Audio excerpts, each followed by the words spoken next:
चलो बच्चों देखिए हमारा चैप्टर 15 एक्सरसाइज 15th बी।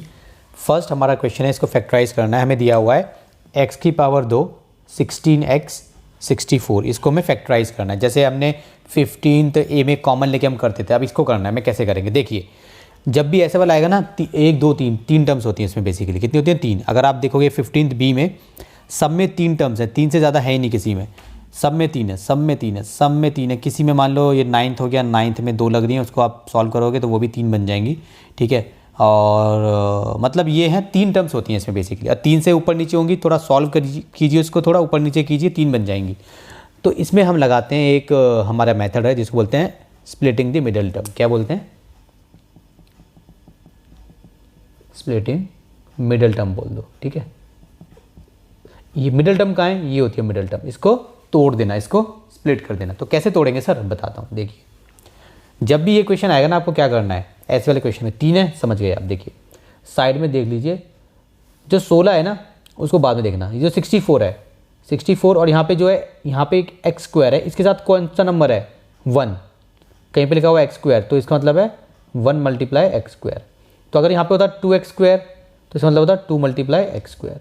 तो हमें इसके साथ जो नंबर है, ये नंबर, इसको हमें ले लेना है। अगर मान लो होता, जैसे मान लो एक क्वेश्चन बताता हूँ आपको, 6 है, 49x स्क्वायर लिखा हुआ है इसमें, तो उसका हम लेंगे 49 लेंगे। क्या लेंगे? 49 लेंगे उसका। ठीक है, ये वाले नंबर हमें, ये ना ये नंबर नहीं लेने, 49। तो ये 64 और इसका 1, तो उसको कर देना आपको प्रोडक्ट मतलब मल्टीप्लाई। तो 64 मल्टीप्लाई 1 इक्वल्स टू 64। जब वो जो आ जाएगा उसके करने हैं आपको फैक्टर्स। 2 3 जा 6, 2 2 जा, साइड में ये रफ में करने वाला काम है। 2 1 जा 2 6 जा, 2 8 जा, 2 4 जा, 2 2 जा, 2 1 जा। ये सारा रफ में करने वाला काम है, ये आपको रफ में करना है। ठीक है, समझने के लिए आपको क्या करना है, ये आपको कुछ क्वेश्चंस कर लेने हैं।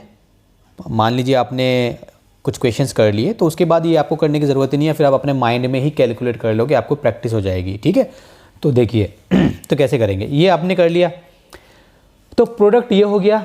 अब ये प्लस माइनस करके मुझे क्या बनाना है? देखो 16 है ना, 16 बनाना है, 16x बनाना है। क्या बनाना है? 16x। ठीक है, चलो ये x वगैरह सब भूल जाओ, बस 16 बनाना है। क्या बनाना है? 16 बनाना है। बीच में क्या है? 16, तो 16 बनाना है।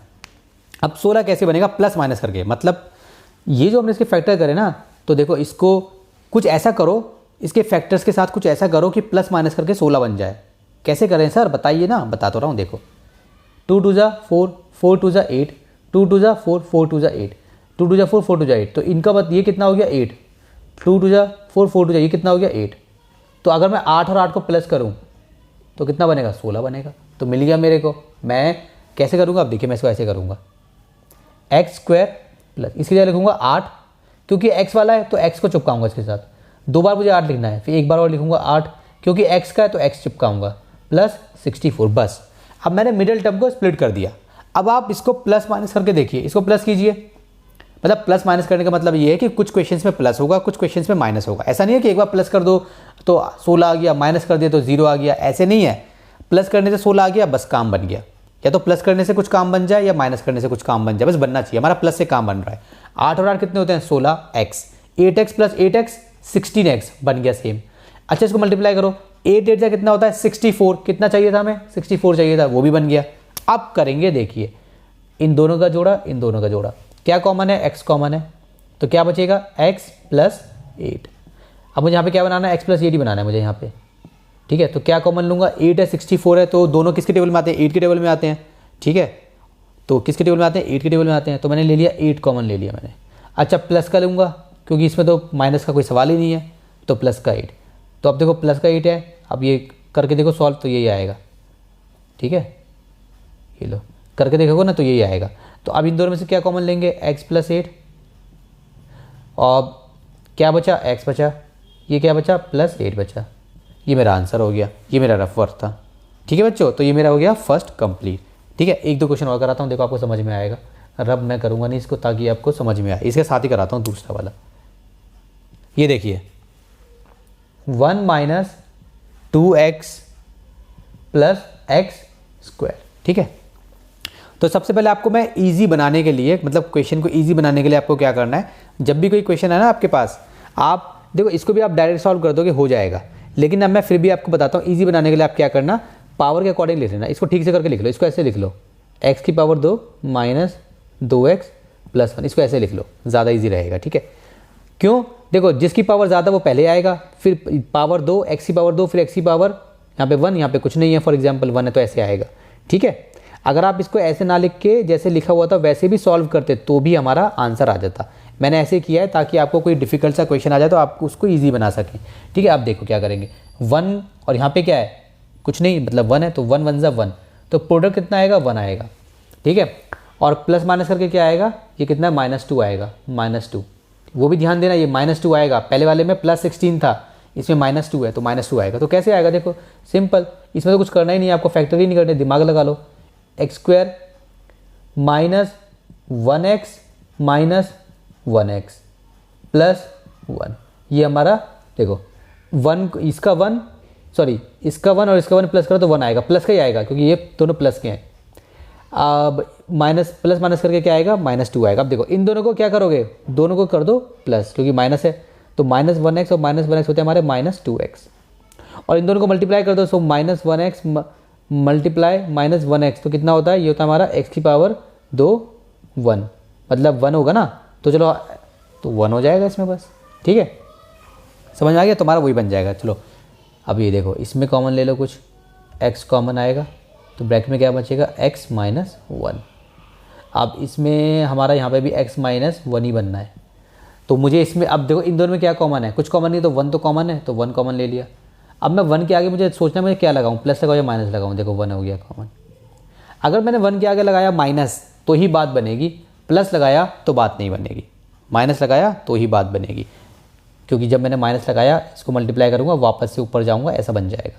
अब देखो अब इन दोनों में से क्या कॉमन आया, मेरा x माइनस 1, तो ब्रैकेट में बचा मेरा x, यहाँ पे बचा मेरा 1, दोनों में x माइनस 1 था ना, तो x माइनस 1 कॉमन आ गया, तो x माइनस 1, ये मेरा आंसर हो गया। ठीक है, चलिए इसको भी रब करते हैं, थर्ड यहीं पे करा दूँ, चलो यहीं पे कराता हूँ और समझ में आएगा। थर्ड देखिए, 9 + 6p + p²। ठीक है, पहले मैं इसको लिख लेता हूँ ऐसे ठीक से करके, p² + 6p + 9। 9 और 6 चाहिए मुझे, क्या चाहिए, 9 और 6, तो बस मेरे माइंड में आ गया 9 और 6 सुनते ही। कैसे आ गया सर, देखो 6 चाहिए ना प्लस माइनस करके, सो प्लस का 3p प्लस का 3p होता है 6 प्लस का 9, 3 3 जा, देखो 3 को 3 से प्लस करो 6 आ गया 6, प्लस का 3 को 3 से मल्टीप्लाई करो 9 आ गया 9, हमें प्रोडक्ट में 9 चाहिए था। अब इन दोनों में लो और इन दोनों में लो, तो क्या आएगा इन दोनों में आएगा p कॉमन आएगा, ब्रैकेट में बचेगा हमारा p + 3। इन दोनों में क्या कॉमन आएगा, प्लस का 3 कॉमन आएगा, ब्रैकेट में बचेगा हमारा p + 3। ठीक है, अब देखो दोनों में p + 3 कॉमन है, सो p + 3 आ गया हमारा कॉमन। अब क्या बचेगा, यहाँ पे बचेगा हमारा p प्लस, यहाँ पे क्या बचेगा, यहाँ पे बचेगा हमारा 3, तो लिख देंगे 3, ये मेरा आंसर हो गया। ठीक है बच्चों, चलिए इसको रब करते हैं, मार्कर भी चेंज करते हैं। चलिए बच्चों, रब करने से पहले मैंने जस्ट पीछे आंसर चेक किया, आपको बता देता हूँ, देखिए घबराने की ज़रूरत नहीं है।